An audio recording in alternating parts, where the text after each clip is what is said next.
Hi everyone, so the chapter that we are going to discuss today is Accounting Standard 9, that is Revenue Recognition.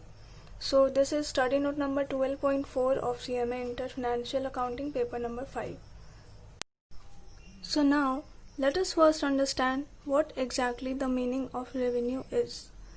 So revenue is gross inflow of resources, whether in cash or in kind, which is earned because of sale of product, rendering of services, or in the form of dividend, rent, interest, etc. So this exactly is what revenue is all about. So this standard basically deals with the recognition of revenue. ठीक है, revenue कब recognize करेंगे, ठीक है. Now revenue is recognized on accrual basis. Accrual basis means it as and when they accrue. So revenue जब भी accrue होगा तभी उसको recognize कर लेंगे, ठीक है. So revenue कब accrue होता है? It is accrued when it is earned. So the revenue is accrued when it is earned. It is that simple. Now revenue देखो, revenue is recognized on accrual basis. That is when as and when they accrue. अब accrue कब होता है? Revenue is accrued when it is earned. अब earn कब होता है? It is earned when the transaction is complete. So when the transaction is complete? The transaction is complete when the risk and reward is transferred to the buyer. So revenue is recognized on accrual basis, and revenue is accrued when it is earned, and revenue is earned when the transaction is complete, and the transaction is complete when the risk and reward is transferred to the buyer. Now suppose if at the time of selling a product or rendering a service, if there is any uncertainties regarding the ultimate collection of revenue, then don't recognize the revenue till the time of its certainty. Which means कि अगर कोई product cell कर रहे या फिर कोई service provide कर रहे तो उस टाइम अगर ज़रा सा भी अनसर्टेनिटी लग रहा है regarding the ultimate collection of revenue कि पैसा मिलेगा या नहीं, तो उस टाइम उसको रिकॉग्नाइज नहीं करेंगे जब तक उसका सर्टेनिटी ना बन जाए. Now, if because of uncertainty revenue is not recognized, then it should be properly disclosed in the books of accounts or in the financial statement of the company or the firm. तो अगर कोई uncertainty के कारण revenue recognise नहीं हो पा रहा है, मतलब पैसा नहीं मिल पा रहा है, तो उसको हम लोग प्रॉपरली डिस्क्लोज कर देंगे. Now let us come to the methods of service in Accounting Standard 9. So what are the methods of service? The very first one is complete service contract method. ठीक है, तो ये फर्स्ट मेथड है, complete service contract method. इसमें क्या होता है? Here full revenue will be recognized only after completion of service. तो पूरा रेवेन्यू तभी रिकॉग्नाइज करेंगे जब सर्विस जो प्रोवाइड कर रहे वो पूरा कंप्लीट हो जाएगा तब, ठीक है.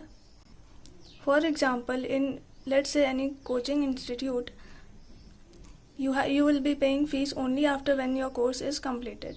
So that particular case or example will be the example of complete service contract method. Now the next method is proportionate completion method. इसमें क्या होता है? Here revenue will be recognized as per the work completed. ठीक है, so जैसे जैसे work complete होते जाएगा revenue recognize होते जाएगा. Now here also the example of same institution, that is educational institution, can be given, for which they charge suppose monthly basis fees for the completion of service that they provide, that is teaching. So now proportional work when completes, revenue will be recognized accordingly in completion method. अब बताओ dividend कब recognise होगा company का? So dividend should be recognized only when it is declared by the company.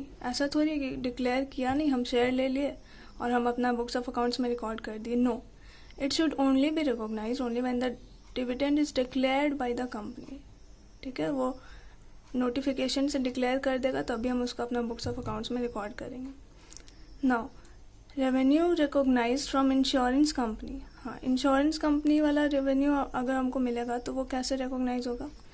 So revenue recognize from insurance company will be recognized only when the accident takes place and insurance company has approved such claim.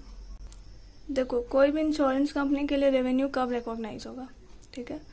So suppose वो किसी का insurance कराया हुआ है और उसका accident होता है, तो फिर ऐसा नहीं कि एक्सीडेंट हो गया और रेवेन्यू रिकॉग्नाइज कर लेंगे. नो, तभी रिकॉग्नाइज होगा एक्सीडेंट होने पे भी जब इंश्योरेंस कंपनी अप्रूव कर लेगा कि हाँ एक्सीडेंट हुआ है, उसका गाड़ी इतना इतना लॉस हुआ है, तो वो क्लेम जब अप्रूव होगा तभी उसका रेवेन्यू रिकॉग्नाइज होगा.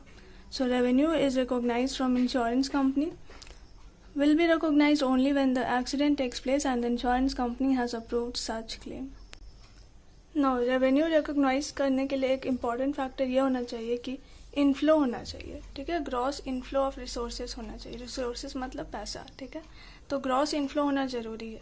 फॉर एग्जांपल लेट्स से हम कोई 50 लाख का एक एसेट परचेज किए, ठीक है. अब उस एसेट में हमको 5 लाख का सपोज में भी डिस्काउंट मिला, ठीक है. तो मेरा ग्रॉस आउटफ्लो कितना हुआ, 45 लाख.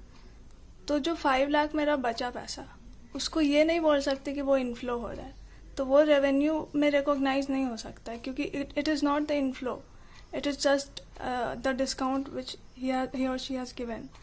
सो वो रेवेन्यू के जैसा उसको रिकॉग्नाइज नहीं कर सकते. सो यहाँ मेन एक फैक्टर यही हो जाता है कि it should be gross inflow of resources, whether in cash में दे या काइंड में दे, किसी में भी दे, earned because of sale of product, rendering of services, or in the form of dividend, rent, interest, etc. So this is it. These are the provisions of revenue recognition of Accounting Standard 9. I hope it is somewhat clear to you. So keep revising well and be disciplined. See you all in the next video. Till then, study well and thank you so much for watching.